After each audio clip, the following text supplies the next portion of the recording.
அனைவருக்கும் இனிமையான காலை வணக்கம். 2024ஆம் ஆண்டு அக்டோபர் மாதம் 3ஆம் தேதி வியாழக்கிழமை உங்களை ஸ்டார் தமிழின் நம் நாடு நிகழ்ச்சியில் சந்திப்பதில் மகிழ்ச்சியாக இருக்கின்றது. இன்றும் நம் நாடு நிகழ்ச்சியில் ஏராளமான பத்திரிகை செய்திகளோடு உங்களை சந்திக்க வந்திருக்கின்றோம். முதலாவதாக வீரகேசரி பத்திரிகையின் பிரதான தலைப்புச் செய்தியை பார்க்கலாம். ஜெனீவா பொறிமுறைக்கு ஒத்துழைப்பது அவசியம், ஜனாதிபதி அனுரகுமாரவை வலியுறுத்தும் மனித உரிமைகள் கண்காணிப்பகம். இதுதான் இன்றைய வீரகேசரி பத்திரிகையின் பிரதான தலைப்புச் செய்தியாக வந்திருக்கின்றது.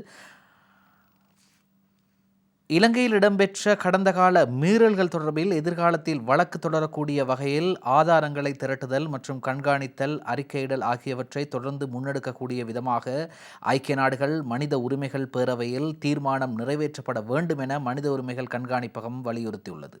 அது மாத்திரமின்றி ஜனாதிபதியாக தெரிவு செய்யப்பட்டிருக்கும் அனுரகுமார திசாநாயக்க ஐக்கிய நாடுகள் மனித உரிமைகள் பேரவையின் விசாரணை பொறிமுறைக்கு ஒத்துழைப்பு வழங்குவதன் ஊடாகவும் வடிந்து காணாமலாக்கப்பட்டோரின் உறவினர்கள் உள்ளடங்கலாக பாதிக்கப்பட்ட தரப்பினரை இலக்கு வைக்கும் நடவடிக்கைகளை முடிவுக்கு கொண்டு வருவதன் மூலமும் இவ்விடயத்தில் முன்னைய அரசாங்கங்களால் பின்பற்றப்பட்ட கொள்கைகளில் இருந்து அவர் விலகி செயற்பட வேண்டும் எனவும் அவ்வமைப்பு கோரிக்கை விடுத்துள்ளது. இலங்கை தொடர்பில் ஏற்கனவே நிறைவேற்றப்பட்ட 51 தீர்மானத்தை கால நீடிப்பு செய்யும் வகையில் பிரிட்டன் தலைமையிலான இணை அனுசரணை நாடுகளால் தயாரிக்கப்பட்டுள்ள புதிய தீர்மானம் எதிர்வரும் வாரம் வீரகேசரி பத்திரிகையின் 10ஆம் பக்கத்திலே தொடர்கிறது. ஐநா மனித உரிமைகள் பேரவையில் சமர்ப்பிக்கப்படும் என எதிர்பார்க்கப்படும் நிலையில் இது குறித்து மனித உரிமைகள் கண்காணிப்பகத்தினால் வெளியிடப்பட்டிருக்கும் அறிக்கையில் இவ்வாறு குறிப்பிடப்பட்டிருக்கிறது. சரி, முன்னைய அரசாங்கங்களை போல் இல்லாமல் கொஞ்சம் மாறுபட்டு, கொள்கைகளில் கொஞ்சம் வேறுபட்டு புதிய ஜனாதிபதி அனுரகுமார் திசாநாயக்க இருக்க வேண்டும் என்று மனித உரிமைகள் கண்காணிப்பகம் கேட்டுக்கொண்டிருக்கின்றது. பார்ப்போம், ஜனாதிபதி அனுரகுமார் திசாநாயக்க இதற்கு செவி சாய்க்கின்றாரா என்று. சரி, தினக்குரல் பத்திரிகையின் பிரதான தலைப்பு செய்தி திரையில் காட்டுவதற்கு வாய்ப்பில்லை, மன்னிக்கவும்.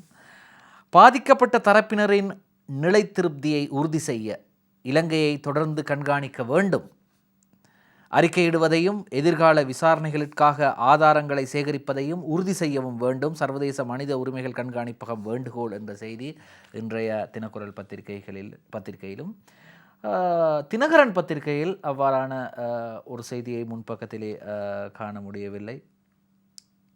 சரி, இப்படி இருக்கும்போது இன்று நவராத்திரி விரதம் இன்று ஆரம்பமாகி இருக்கிறது. சக்தியை நோக்கி அனுஷ்டிக்கும் விரதங்களில் மிகவும் முக்கியமானது நவராத்திரி விரதம்.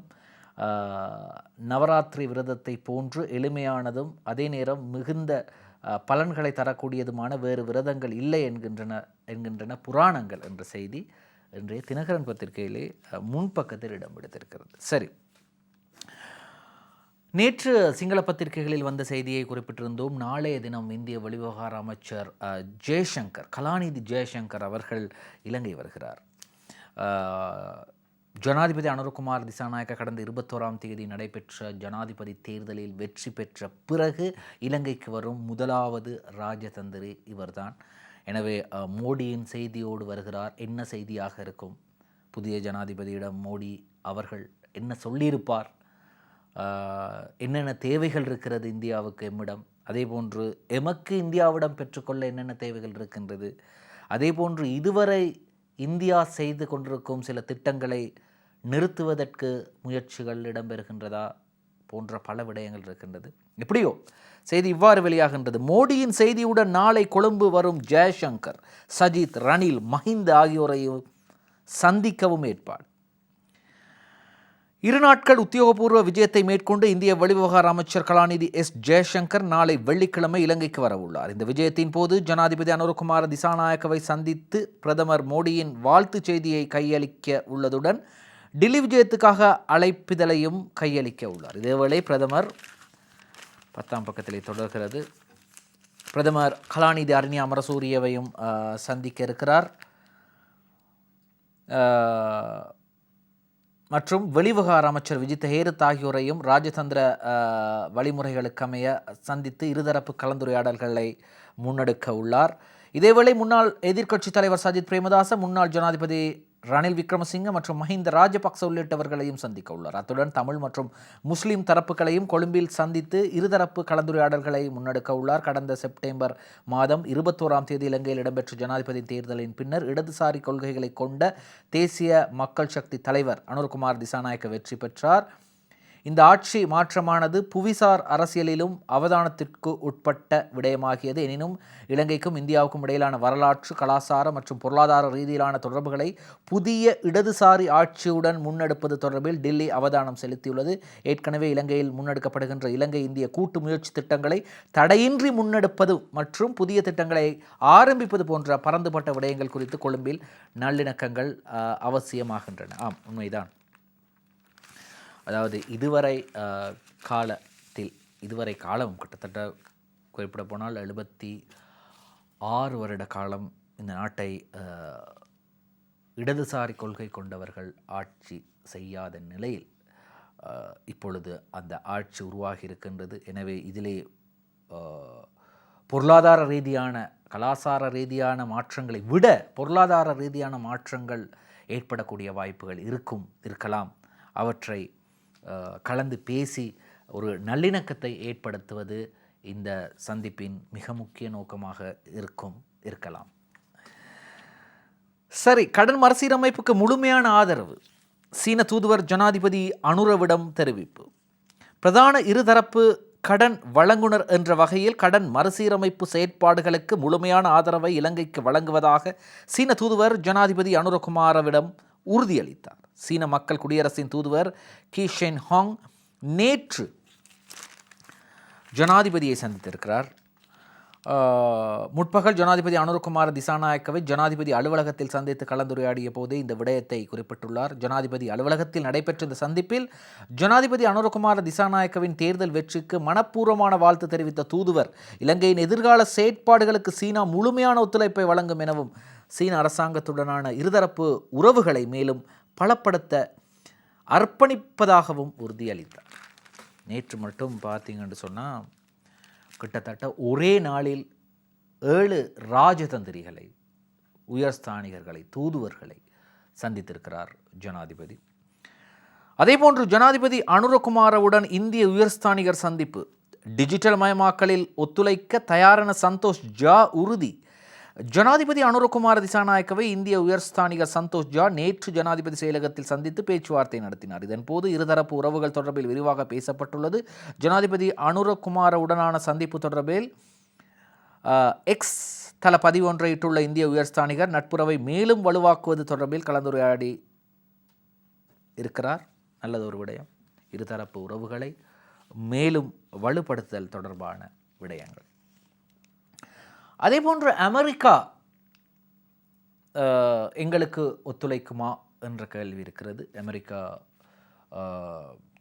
அமெரிக்க தூதுவர் ஜோலி சாங் நேற்று முன்தினம் ஜனாதிபதி அனுரகுமார திசாநாயக்கவை சந்தித்திருந்தார். எனவே நிச்சயமாக உண்டு. இலங்கை தொடர்பான முன்னைய தீர்மானத்தை வாக்கெடுப்பின்றி நீட்டிக்க நடவடிக்கை. இலங்கைக்கான அமெரிக்க தூதுவர் ஜூலி ஷாங் தெரிவிப்பு. ஐக்கிய நாடுகள் மனித உரிமைகள் பேரவையில் இலங்கை தொடர்பில் ஏற்கனவே நிறைவேற்றப்பட்ட 51 தீர்மானத்தை வாக்கெடுப்பின்றி மேலும் 1 வருடத்திற்கு நீடிப்பதற்கு அவசியமான நடவடிக்கைகள் மேற்கொள்ளப்பட்டு வருவதாக இலங்கைக்கான அமெரிக்க தூதுவர் ஜூலி சாங் தெரிவித்துள்ளார். இலங்கைக்கான அமெரிக்க தூதுவர் ஜூலி சாங் மற்றும் இலங்கை தமிழரசு கட்சியின் முன்னாள் பாராளுமன்ற உறுப்பினர் MS சுமந்திரன் ஆகியோருக்கு இடையிலான சந்திப்பு நேற்று புதன்கிழமை கொழும்பில் உள்ள அமெரிக்க தூதரகத்தில் இடம்பெற்றது. அதன்போது உறுதியளித்திருக்கிறார் அமெரிக்க தூதுவர் ஜூலி சாங் அவர்கள். சரி, பிரித்தானிய, ஆஸ்திரேலிய, கனடிய, கியூபா தூதுவர்கள் ஜனாதிபதியுடன் சந்திப்பு. இருதரப்பு உறவு, சர்வதேச நாணய நிதிய செயற்திட்டம் குறித்து பேச்சுக்கள். ஜனாதிபதி அனுரகுமார திசாநாயக்கவுக்கும் இலங்கையில் உள்ள பன்னாட்டு ராஜதந்திரிகளுக்கும் இடையிலான சந்திப்புகள் நேற்றைய தினம் இடம்பெற்றன. இதன்போது தத்தமது நாடுகளுடன் இலங்கை பேணி வரும் நல்லுறவை மேலும் வலுப்படுத்துவதற்கு எதிர்பார்த்திருப்பதாக குறிப்பிட்ட ராஜதந்திரிகள் சர்வதேச நாணய நிதிய செயற்திட்டத்திற்கு அவசியமான ஒத்துழைப்பை வழங்க தயாராக இருப்பதாகவும் தெரிவித்தனர். அனுரகுமார திசாநாயக்க ஜனாதிபதிக்கும் இலங்கையில் உள்ள பன்னாட்டு ராஜதந்திரிகளுக்கும் இடையிலான சந்திப்புகள் நேற்று புதன்கிழமை ஜனாதிபதி செயலகத்தில் தனித்தனியாக இடம்பெற்றன என்ற செய்தி வெளியாக இருக்கின்றது. படங்களும் வெளியாக இருக்கிறது. அந்த படங்களையும் நாங்கள் பார்க்கலாம். கியூபா, பிரித்தானியா, ஆஸ்திரேலியா, கனடா ஆகிய நாடுகளின் தூதுவர்கள் நேற்று ஜனாதிபதி அனுரகுமாரவை ஜனாதிபதி செயலகத்தில் சந்தித்து கலந்துரையாடிய போது எடுக்கப்பட்ட படம். ஜனாதிபதி அனுரகுமார திசாநாயக்க அவர்களோடு கைலாக செய்து பேசுவதையும் அதேபோன்று பேச்சுவார்த்தைகளில் ஈடுபடுவதையும் நாம் காணக்கூடியதாக இருக்கின்றது. அடுத்து மிக முக்கியமான ஒரு படம் வெளியாக இருக்கின்றது. அது எப்படியோ அதை திரையில் காட்ட முடியாமைக்கு வருந்துகிறோம். மிக முக்கியமான ஒரு படம். நேற்றைய தினம் 155வது காந்தி ஜெயந்தி அனுஷ்டிக்கப்பட்டது. அந்த காந்தி ஜெயந்தி அனுஷ்டிப்பு நிகழ்வில் பிரதமர் கலாநிதி ஹரிணி அமரசூரிய கலந்து கொண்டு மாலை அணிவித்து மகாத்மா காந்தி அவர்களது சிலைக்கு மாலை அணிவித்து வணங்குவதை புகைப்படமாக வந்த செய்தி. அதை திரையில் காட்ட முடியாமைக்கு வருந்துகிறோம். 155வது காந்தி ஜெயந்தியினை நினைவு கூறும் முகமாக பிரதமர் கலாநிதி ஹரிணி அமரசூரியவும் இலங்கைக்கான இந்திய உயர்ஸ்தானிகர் சந்தோஷ் ஜாவும் நேற்று கொழும்பில் உள்ள பிரதமர் அலுவலகத்தில் அமைக்கப்பட்டுள்ள மகாத்மா காந்தி சிலைக்கு மலர் மாலை அணிவித்து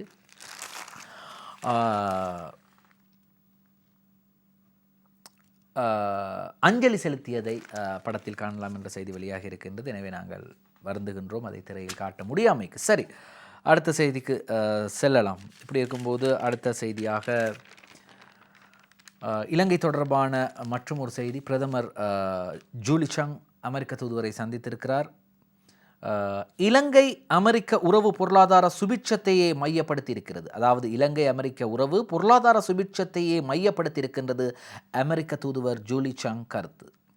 நீதி மற்றும் பொறுப்புக்கூறலை மேம்படுத்துவதில் இருந்து உணவு பாதுகாப்பு மற்றும் கல்விக்கான அணுகலை விரிவுபடுத்துவது வரை இலங்கை அமெரிக்காவுக்கு இடையிலான ஒத்துழைப்பு என்பது மக்களின் வாழ்க்கை தரத்தை மேம்படுத்துவதையும் பொருளாதார வளர்ச்சி மற்றும் சுபிட்சத்தை ஊக்குவிப்பதையும் மையப்படுத்தியதாகவே அமைந்திருக்கின்றது என இலங்கைக்கான அமெரிக்க தூதுவர் ஜூலி சாங் தெரிவித்துள்ளார். அமெரிக்க தூதுவர் ஜூலி சாங் நேற்று பிரதமர் கலாநிதி ஹரிணி அமரசூரிய அவர்களையும் மற்றும் வெளிவிவகார அமைச்சர் விஜித் ஹேரத் ஆகியோரையும் சந்தித்து பேசும்போதுதான் இதனை தெரிவித்தார். தொடர்ச்சியாக நீங்கள் பார்த்திருப்பீர்கள். அடுத்ததாக ஜனாதிபதி அனுரகுமார் திசாநாயக்கவை தூதுவர்களும் ராஜதந்திரிகளும் சந்திப்பதையும் அதேபோன்று பிரதமர் கலாநிதி ஹரிணி அமரசூரியவை ஜூலி சாங் அமெரிக்க தூதுவர் சந்திப்பதை போன்ற செய்திகளை நாம் அடுத்தடுத்தாக கூறியதற்கான காரணம், அதாவது ஒரு நாட்டின் ஆட்சி மாற்றம் இடம்பெற்ற தருணத்தில் இது போன்ற எல்லா நாடுகளது தூதுவர்கள், எல்லா நாடுகளது ராஜதந்திரிகள் எமது புதிய ஜனாதிபதியையும் எமது புதிய பிரதமரையும் சந்தித்து இருதரப்பு பரஸ்பரத்தை, இருதரப்பு நல்லிணக்கத்தை, இருதரப்பு உறவுகளை மேலும் வலுப்படுத்துவது தொடர்பாகத்தான் பேசுவார்கள். எனவே அவ்வாறான ஒரு மாற்றம் உருவாக வேண்டும். காரணம், நான் ஏற்கனவே இந்த நம் நாடு நிகழ்ச்சியில் குறிப்பிட்டது போன்றுதான் 56 லட்சம் மக்கள் வாக்களித்து தற்போதைய ஜனாதிபதி அனுரகுமார திசாநாயக்கவை இந்த நாட்டின் 9வது நிறைவேற்று அதிகாரமுடைய ஜனாதிபதியாக தெரிவு செய்திருக்கின்றார்கள். இப்பொழுது அவர் அந்த 56 லட்சம் மக்களுக்கு மட்டும் ஜனாதிபதி அல்ல, இலங்கையிலே வாழ்ந்து கொண்டிருக்கக்கூடிய சிங்கள, தமிழ், முஸ்லிம், பர்க, மலை ஆகிய சகல இனத்தவரின் ஜனாதிபதி, 220 லட்சம் மக்களின் ஜனாதிபதி. எனவே எமது ஜனாதிபதியையும் எமது பிரதமரையும் வெளிநாட்டு ராஜதந்திரிகளும் வெளிநாட்டு தூதுவர்களும் சந்திப்பது மிக முக்கிய தேவையாக, தற்காலத்துக்கு மிக அவசியமான ஒரு தேவையாக இருக்கிறது. எனவே அவ்வாறு செய்திகள் வரும்போது அவற்றை மக்களுக்காக கொண்டு வருவதற்கு அல்லது மக்களுக்கு தெரியப்படுத்துவதற்கு பொறுப்பு வாய்ந்த ஊடகம் என்ற விதத்தில் நாம் தயாராக இருக்கிறோம். சரி, இப்படி இருக்கும்போது அடுத்ததாக மற்றும் ஒரு செய்தியை பார்க்க போகின்றோம். இன்றைய வீரகேசரி பத்திரிகையில் திரையில் பார்க்கலாம். நாளை முதல் தேர்தல் வேட்புமனு தாக்கல் ஆரம்பம். தேர்தல் செய்திகளுக்கு வந்து விட்டாச்சு. பொது தேர்தலுக்கான வேட்புமனுக்கள் நாளை வெள்ளிக்கிழமை முதல் எதிர்வரும் 11ஆம் தேதி வரை ஏற்றுக்கொள்ளப்படும். தேர்தலில் போட்டியிட எதிர்பார்க்கும் அரசியல் கட்சிகள், சுயேட்சை குழுக்கள் தாம் போட்டியிடும் முறைமை தொடர்பில் இறுதி தீர்மானத்தை எடுக்க வேண்டும் என தேர்தல்கள் ஆணைக்குழு தெரிவித்துள்ளது. பொது தேர்தல் எதிர்வரும் நவம்பர் 14ஆம் தேதி வியாழக்கிழமை இடம்பெற உள்ளது. இந்த செய்தி தொடர்கிறது.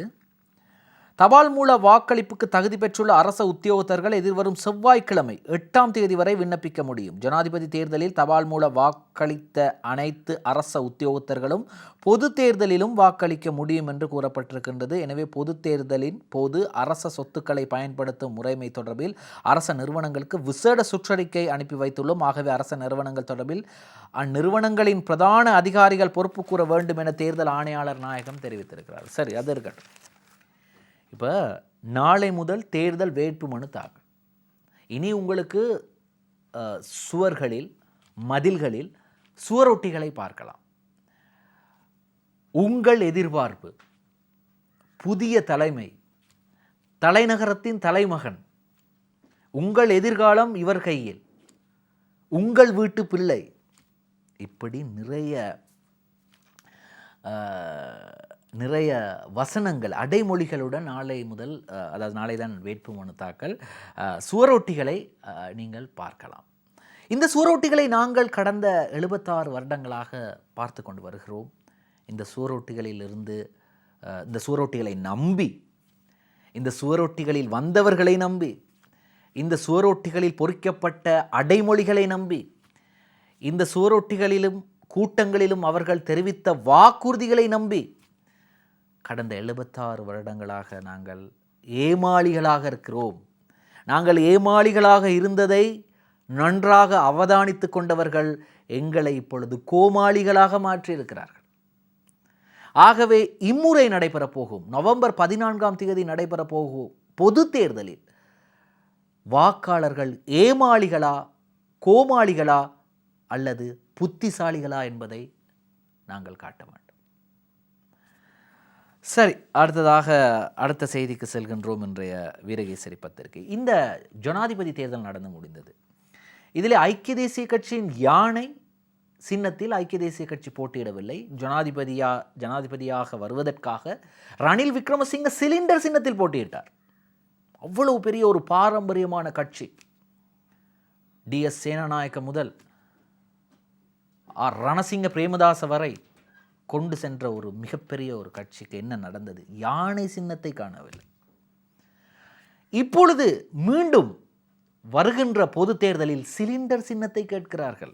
செய்தி வெளியாகின்றது. சிலிண்டர் சின்னத்தை கோரியுள்ள ஐக்கிய தேசிய கட்சி பொது தேர்தலில் போட்டியிட அன்னம் சின்னத்துக்கு பதிலாக சிலிண்டர் சின்னத்தை வழங்குமாறு ஐக்கிய தேசிய கட்சி தேர்தல் ஆணைக்குழுவிடம் வலியுறுத்தியுள்ளது. ஐக்கிய மக்கள் சக்தியுடனான பேச்சுவார்த்தை தோல்வியடைந்துள்ள நிலையில் கிண்ணம், கதிரை, யானை மற்றும் சிலிண்டர் சின்னத்தில் போட்டியிடுவது தொடர்பில் யோசனைகள் முன்வைக்கப்பட்டுள்ளது. இது கிண்ணம் என்றிருக்கின்றது. கிண்ணம் அல்ல, அன்னம்.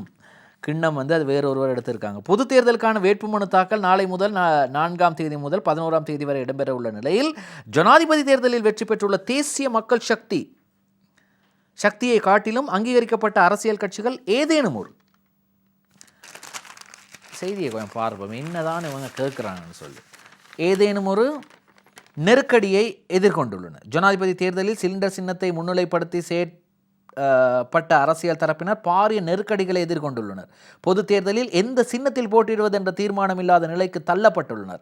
ஐக்கிய தேசிய கட்சியின் தலைவர் பதவியில் இருந்து ரணில் விக்ரமசிங்க விலகினால் கூட்டணி அமைக்கலாம் என ஐக்கிய மக்கள் சக்தி தலைவர் சஜித் பிரேமதாச முன்வைத்த நிபந்தனைக்கு தொடர்ந்தும் கூட்டணி அமைக்கும் முயற்சிகள் தோல்வியடைந்தன. ஜனாதிபதி தேர்தலில் சிலிண்டர் சின்னத்தில் போட்டியிட்டதை போன்று பொது தேர்தலில் சிலிண்டர் சின்னத்தில் போட்டியிடலாம் என கிண்ணம் மற்றும் நாட்காலி சின்ன தரப்பினரும், அது வேறு அணியினர், ஐக்கிய தேசிய கட்சியின் கூட்டணி தரப்பினரும் கடந்த வாரம் கொழும்பில் ஒன்றிணைந்து தீர்மானித்தனர். இந்த கிண்ணம் யாருடையது என்றால் அது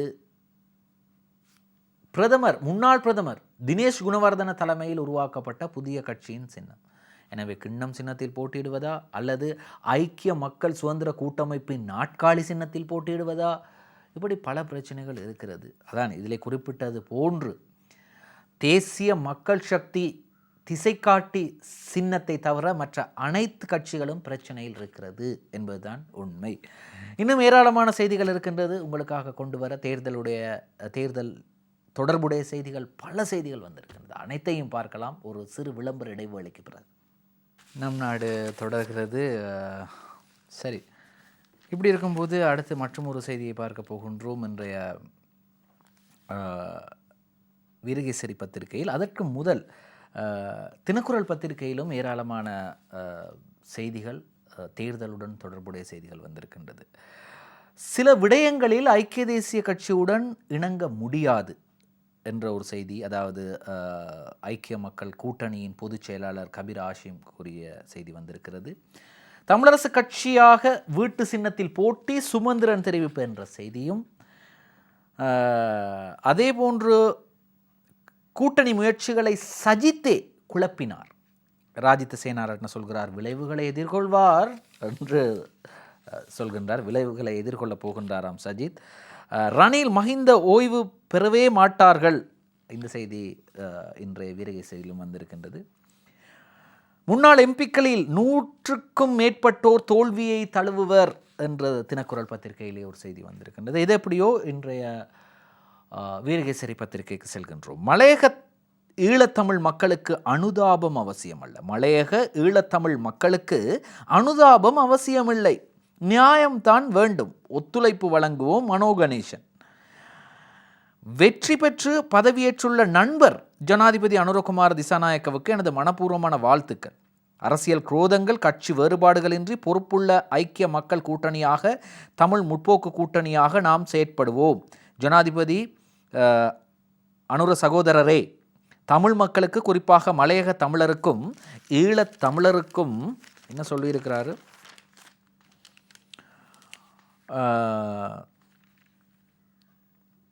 இனிமேல் இந்நாட்டில் அனுதாபம் வேண்டாம், எமக்கு நியாயம்தான் வேண்டும் என தமிழ் முற்போக்கு கூட்டணி தலைவர் மனோ கணேசன் தெரிவித்தார். நீங்கள் உறுதியளித்த உயிர்த்த ஞாயிறு படுகொலை சூத்திரதாரிகளை கண்டறிந்து தண்டனை வழங்குவது, ஊழல் ஒழிப்பு, வெளிநாடுகளில் பதுக்கி வைக்கப்பட்டுள்ள நாட்டின் சொத்துக்களை மீட்பது, மத்திய வங்கி பிணைமுறி கொள்ளையரை தண்டிப்பது, சிவராம், நடேசன், அக்னிலிகொட, லசந்த உட்பட ஊடகவியலாளர்கள் கொலைதாரிகளை கண்டறிந்து தண்டனை வழங்குவது ஆகிய அனைத்து நடவடிக்கைகளுக்கும் நாம் இரு கரங்களை உயர்த்தி ஆதரவு வழங்குவோம் என்று அவர் குறிப்பிட்டுள்ளார். ஐக்கிய மக்கள் கூட்டணியின் மத்திய நிலையத்தில் நேற்று நடைபெற்ற ஊடகவியலாளர் சந்திப்பில் தான் அவர் இவ்வாறு தெரிவித்தார். பிணைமுறி மோசடி, அந்த கேபினட் அமைச்சரவையிலும் இருந்தார் மனோ கணேசன். பிணைமுறி மோசடி நடக்கும்போது அப்பொழுது இவர்களெல்லாம் ஐக்கிய மக்கள் சக்தி என்று ஒன்று இருக்கவில்லை. அது 2019 உருவாகியது. அதற்கு முதல் இருந்தது ஐக்கிய தேசிய கட்சி. எனவே ஐக்கிய தேசிய கட்சிக்கும் அப்போதைய ஸ்ரீலங்கா சுதந்திர கட்சிக்கும் இடையிலே நல்லாட்சி, யாபாலனை என்ற நல்லாட்சி உருவாக்கப்பட்டது. அந்த நல்லாட்சி உருவாக்கப்பட்ட காலத்திலே இந்த பிணைமுறி மோசடி நடந்தது. அப்போது கேபினட் அமைச்சர்களாக இருந்தவர்களில் மனோ கணேசன் ஒருவர், கேபினட் அமைச்சராக இருந்தவர்களில் சஜித் பிரேமதாச ஒருவர், வீடமைப்பு நிர்மாணத்துறை அமைச்சர். இப்படி பல விடயங்கள் இருக்கின்றது. அதை யாருக்கும் ஞாபகப்படுத்த வேண்டிய அவசியம் இல்லை. சரி, இப்படி ஒரு செய்தி வந்திருக்கின்றது. பார்த்தவுடன் சிரிப்பு வந்துவிட்டது. ஜனாதிபதி அனுர, பிரதமர் சஜித் அரசாங்கத்தை அமைக்க ஆணையை வழங்குங்கள், தயாசிரி கோரிக்கை. ஜனாதிபதி அனுரகுமார திசாநாயக்க, பிரதமர் சஜித் பிரேமதாச என்றவாறு அந்யோன்யமான சிறந்த அரசாங்கத்தை உருவாக்குவது எமது எதிர்பார்ப்பாகும். அவ்வாறான அரசாங்கத்தை அமைப்பதற்கான மக்கள் ஆணையை கோருவதாக ஸ்ரீலங்கா சுதந்திர கட்சியின் பொதுச் செயலாளர் தயாசிரி ஜாசேகர் தெரிவித்தார். கொழும்பில் உள்ள ஐக்கிய மக்கள் கூட்டணியின் அலுவலகத்தில் நேற்று இடம்பெற்ற செய்தியாளர் சந்திப்பில் தான் அவர் இவ்வாறு தெரிவிக்கிறார். ஜனாதிபதி அனுர, பிரதமர் சஜித். இதே ஞாபகம் வருகிறது எனக்கு 2020ஆம் ஆண்டு. அப்போது என்ன கூறினார்கள் என்றால், ஜனாதிபதி கோட்டா, பிரதமர் சஜித், சேர்ந்து பயணிப்போம், சேர்ந்து ஆட்சியை உருவாக்குவோம் என்று. ஆனால் யாருமே எதிர்பார்க்காத அளவு அமோக வெற்றியை ஸ்ரீலங்கா பொதுஜன பெரமுன 2020 ஆகஸ்ட் மாதம் நடைபெற்ற பொது தேர்தலில் வெற்றி பெற்றார்கள். அப்பொழுதும் இதைத்தான் கூறினார்கள், ஜனாதிபதி கோட்டா, பிரதமர் சஜித். இப்பொழுது கூறுகிறார்கள் ஜனாதிபதி அனுர, பிரதமர் சஜித். பொறுத்திருந்து பார்ப்போம். சரி, இப்படி இருக்கும்போது இந்த பிணைமுறி மோசடி தொடர்பாக, நான் முதலில் குறிப்பிட்ட இந்த மத்திய வங்கி பிணைமுறி மோசடி தொடர்பாக ரணில் விக்ரமசிங்கவுக்கு தொடர்பு இருக்கின்றது என்று சொன்னாரா யார்? முன்னாள் அமைச்சர், கேபினட் பேச்சாளர் பந்துல குணவர்தன். இல்லை, நான் அவ்வாறு சொல்லவில்லை. இது என் மீது அவதூறு. அப்படி நான் சொல்வதை நிரூபித்தால் நான் அரசியலிலிருந்தே வீடு செல்கின்றேன். பிணைமுறி மோசடியில் ரணிலுக்கு தொடர்புள்ளதாக குறிப்பிடவில்லை. பந்துல குணவர்தன தெரிவிப்பு: என் மீதான குற்றச்சாட்டு நிரூபிக்கப்படும் வரை அரசியலில் ஈடுபடேன் என்கிறார். பிணைமுறி கொடுக்கல் வாங்கல் மோசடியில் முன்னாள் ஜனாதிபதி ரணில் விக்ரமசிங்க தொடர்பு பட்டுள்ளார் என்று ஒருபோதும் குறிப்பிடவில்லை. என் மீது சுமத்தப்பட்டுள்ள நிதி மோசடி குற்றச்சாட்டத்தின் முன்னிலையில் ஆதாரபூர்வமாக நிரூபிக்கப்படும் வரை அரசியலில் ஈடுபட போவதில்லை என முன்னாள் அமைச்சர் பந்துல குணவர்தன தெரிவித்தார். 2500 ரூபாய்க்கு ஒரு மாதத்திற்கு 4 பேர் உள்ள குடும்பம் 2500 ரூபாய்க்கு வாழ்ந்து விடலாம் என்று கூறியவர்தான் இந்த பந்துல குணவர்தன். 2500 ரூபாய்க்கு வாழலாம் என்று கூறியவர். சரி, ரணிலின் வீடு மீதான தாக்குதல், தீ வைப்பு. ரணிலின் வீட்டின் மீதான தாக்குதல், இவான் பெரேராவின் பயண தடையை நீக்க கோரிக்கை, சிஐடி ஆட்சேபனை. கொழும்பு 3/5 ஒழுங்கை இலக்கம் 119 அமைந்துள்ள ரணில் விக்ரமசிங்கவின் வீட்டின் மீது தீ வைத்து அவரது கார் உள்ளிட்ட சொத்துக்களுக்கு சேதம் விளைவித்த சம்பவம் தொடர்பில் 5வது சந்தேக நபராக பெயரிடப்பட்டுள்ள இவான் ஆண்ட்ரூ பெரேராவின் பயண தடையை நீக்குமாறு நேற்று கோட்டை நீதவான் நீதிமன்றத்தில் கோரிக்கை முன்வைக்கப்பட்டுள்ளது. இப்படி இருக்கும்போது கட்டுப்பணம் செலுத்துறதுக்கு யார் யாரெல்லாம் தயாராக இருக்கிறீங்க? தேர்தலுக்கு கட்டுப்பணம் செலுத்தினால் 22 மாவட்டங்களில் ஏதாவது ஒரு மாவட்டத்தில் நீங்கள் போட்டியிடலாம் சுயேட்சையாக. உங்களுக்கு ஒரு அணி ஒன்று வேண்டும். உங்கள் குழுவிலே அந்த தேர்தல் மாவட்டத்திற்கு ஏற்ற எண்ணிக்கையிலே வேட்பாளர்கள் இருக்க வேண்டும். ஆனால் அதற்கு குறைவாகத்தான் தெரிவு செய்யப்படுவார்கள். கட்டுப்பணம் செலுத்திய சுயேட்சை குழுக்கள் பொது தேர்தலுக்கான வேட்பு மனுக்கள் நாளை முதல் எதிர்வரும் வாரம் வெள்ளிக்கிழமை 11ஆம் தேதி வரை இடம்பெறவுள்ள நிலையில் இதுவரை நேற்று முன்தினம் வரை 37 சுயேட்சை குழுக்கள் கட்டுப்பணம் செலுத்தியுள்ளன. இதற்கமைய கொழும்பு மாவட்டத்தில் 3 சுயேட்சை குழுக்களும், களுத்துறை மாவட்டத்தில் 2 சுயேட்சை குழுக்களும், காலி மாவட்டத்தில் 1 சுயேட்சை குழுவும், மாத்தறை மாவட்டத்தில் 1 சுயேட்சை குழுவும், அம்மந்தோட்ட மாவட்டத்தில் 2 சுயேட்சை குழுக்களும், யாழ் மாவட்டத்தில் 4 சுயேட்சை குழுக்களும், வன்னி மாவட்டத்தில் 2 சுயேட்சை குழுக்களும், மட்டக்களப்பு மாவட்டத்தில் 7 சுயேட்சை குழுக்களும், திகாமடுள்ள மாவட்டத்தில் 4 சுயேட்சை குழுக்களும் கட்டுப்பணம் செலுத்தியிருக்கிறாங்க. பார்த்தீங்கன்னா அப்போ சுயேட்சை குழுக்கள் கட்டுப்பணம் செலுத்த ஆரம்பித்திருக்கிறாங்க. நேற்று முன்தினம் சர்வதேச முதியோர் தினம், நேற்று முன்தினம் சர்வதேச சிறுவர் தினம். அப்போ இந்த வயதானவர்கள் எல்லோரையும் வீட்டிலிருந்து நாங்கள் பார்த்து கொள்ள வேண்டும். அவர்களை முதியோர் இல்லத்திற்கு நாங்கள் அனுப்பிவிடக்கூடாது. முடியுமான அளவு அவர்களை வீட்டிலிருந்து நாம் பார்த்துக்கொள்ள வேண்டும். அப்படிப்பட்ட வயோதிபர்கள், அப்படிப்பட்ட வயது முதிர்ந்தவர்களை நாங்கள் பாராளுமன்றத்திற்கு அனுப்பி அவர்களுக்கு ஏன் நாங்கள் கஷ்டம் கொடுக்க வேண்டும்? பாவம் தானே. அவங்களும் ஓய்வு எடுக்க வேண்டும் தானே. எத்தனை இப்போ அண்மையிலே ஒரு அறிக்கை ஒன்று வந்தது. 60 வயதுக்கு அதிகமான 40 பேர் பாராளுமன்றத்தில் இருக்கிறாங்களாம். அப்போ இவங்களெல்லாம் வீட்டிலிருந்து ஓய்வு எடுக்க வேண்டியவங்க. இப்போ நாங்கள் எங்களோட தாத்தாவை, எங்களோட அப்பாவை நாங்கள் பாராளுமன்றத்துக்கு அனுப்புவோமா? அனுப்ப மாட்டோம். ஏன்னா அவர் வயதானவர், அங்கே போய் என்ன செய்ய போகிறார் என்று. அடுத்த செய்தியை பார்க்கலாம். மஹிந்த ரணில் அரசியலிலிருந்து ஓய்வு பெற வேண்டும், சம்பிக்க ரணவக்க வலியுறுத்தல். நான் முதல் குறிப்பிட்டதுக்கும் இதுக்கும் எந்த தொடர்பும் இல்லை.